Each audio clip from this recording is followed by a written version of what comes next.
আসসালামু আলাইকুম সুপ্রিয় শিক্ষার্থী বন্ধুরা, আজকে আমরা নির্ণয়কের অধ্যায় থেকে অনুরাশি এবং সহগুণক কি এই দুইটি বিষয় নিয়ে আলোচনা করব। তো অনুরাশি এবং সহগুণক খুবই গুরুত্বপূর্ণ একটি বিষয়। এই বিষয়টি যদি আমরা না বুঝি তাহলে পরবর্তীতে এখান থেকে যে সংক্ষিপ্ত প্রশ্নগুলো এবং রচনামূলক প্রশ্নগুলো সলভ করতে হবে সেগুলো আমরা পারবো না। তো এই কারণে অনুরাশি এবং সহগুণকটা একটু মন দিয়ে দেখার জন্য অনুরোধ করছি।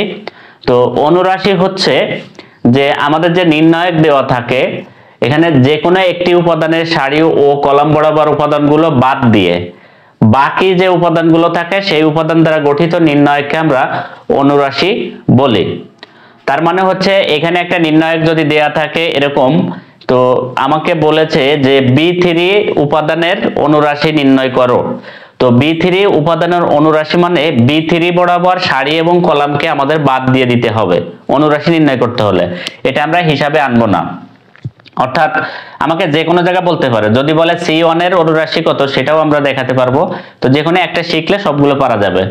তো এখানে আমি যদি B3 এর অনুরাশি নির্ণয় করতে হয় তাহলে B3 বরাবর সারি এবং কলামকে বাদ দিতে হবে। তাহলে B3 বরাবর সারি হচ্ছে আমার এইটা, আর B3 বরাবর কলাম হচ্ছে এইটা। তো তোমরা পরীক্ষার খাতায় এটা দাগ দেওয়া যাবে না, জাস্ট আমি বোঝার জন্য এটা বাদ দেওয়ার জন্য আমি এখানে দাগ দিয়েছি।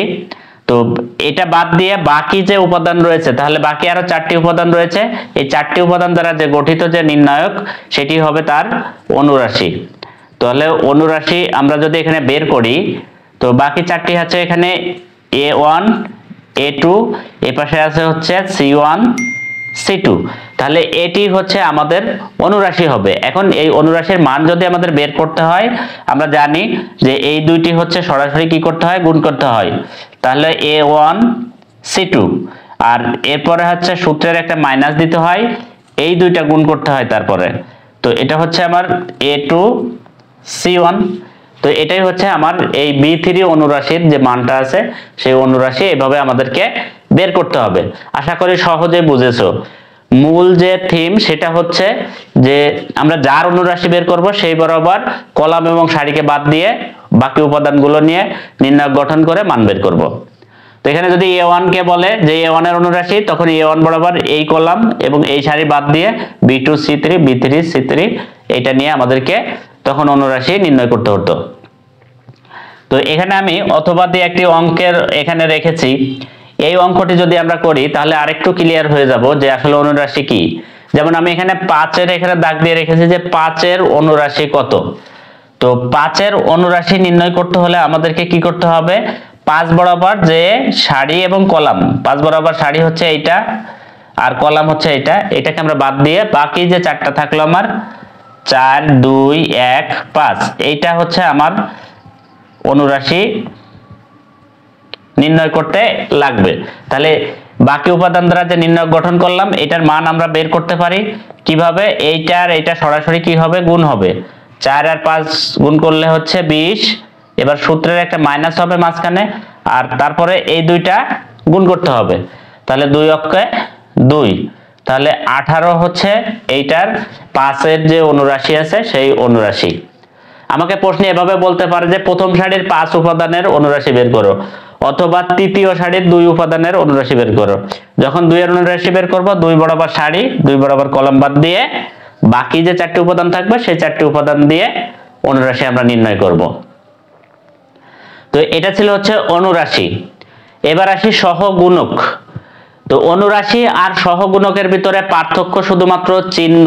এটা আমরা যদি খেয়াল করি তাহলে নির্ণয় করতে পারবো যে অনুরাশির পূর্বে বা আগে যথাযোগ্য চিহ্ন বসালে যে মান পাওয়া যায় তাকে উপাদানের সহগুণক বলে। অর্থাৎ এই যে অনুরাশি নির্ণয় করলাম, এই অনুরাশির পূর্বে যথাযোগ্য সাইন বা চিহ্ন বসাতে হবে।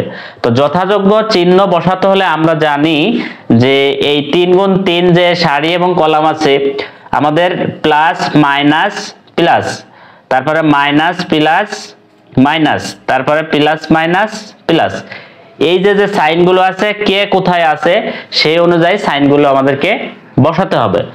যেমন এখানে যদি আমরা যেটা করেছিলাম, এই যে 18 পেয়েছি না, এই 18 এর আগে প্লাস হবে না মাইনাস হবে, এটা যদি আমরা নির্ণয় করে দিতে পারি তাহলেই হয়ে যাবে ওইটা হচ্ছে সহগুণক। অর্থাৎ অনুরাশি পর্যন্ত আমার ঠিক আছে, এই পর্যন্ত আমাকে করতে হবে। অর্থাৎ এটার যদি আমি সহগুণক বের করতে চাই, সহগুণক বের করতে হলে যেহেতু 5 এর সহগুণক বলেছে, এখানে এই বরাবর 5 আর এটা আমার বাদ, তাহলে ওই আগের মতোই আসবে 4 2 1 5, 4 2 1 5। এখন কথা হচ্ছে যে কার সহগুণক বের করতে বলেছিল, আমাকে 5 এর সহগুণক বের করতে বলেছিল। 5 আছে কোথায়? প্রথম সারির মাঝখানে। তো প্রথম সারির মাঝখানে সাইনটা কি, আমরা এখানে যদি একটু সাইন দেখি, প্রথম সারির মাঝখানে হচ্ছে মাইনাস সাইন। তাহলে এই যে এখানে আমাদেরকে এই নির্ণায়কের আগে একটা মাইনাস বসিয়ে দিতে হবে, তাহলে আমাদের কি হবে, নির্ণায়কের যে মানটি আসবে সেটি হবে আমাদের সহগুণক। তাহলে আমরা এখানে মাইনাস চিহ্ন দিলাম, কেন দিলাম? এখানে 5 এর বের করতে বলেছে, 5টা আছে মাঝখানে, এটা মাইনাস। যদি আমাকে এই 3 এর সহগুণক বের করতে বলতো মাঝখানে 3, তাহলে মাঝখানে 3 ছিল কিন্তু প্লাস, এখানে মাঝখানে 3 এর জায়গায় আছে প্লাস, তখন আমরা এখানে কিন্তু প্লাস দিয়ে দিতাম, প্লাস দিয়ে তখন করতাম। তো যাই হোক, আমাকে এটা বের করতে হলে প্রথমে এই মাইনাস আছে, মাইনাসটা আমি রেখে দিলাম। এরপরে ক্যালকুলেশনের ক্ষেত্রে আগের মতোই হবে, এটা 4 5 20, তারপর সূত্রের একটা মাইনাস, মাইনাস দিয়ে এই দুইটা গুণ করব হচ্ছে 2 1 2, তাহলে আমরা এটা পাবো মাইনাস, এই 20 থেকে 2 বাদ দিলে 18।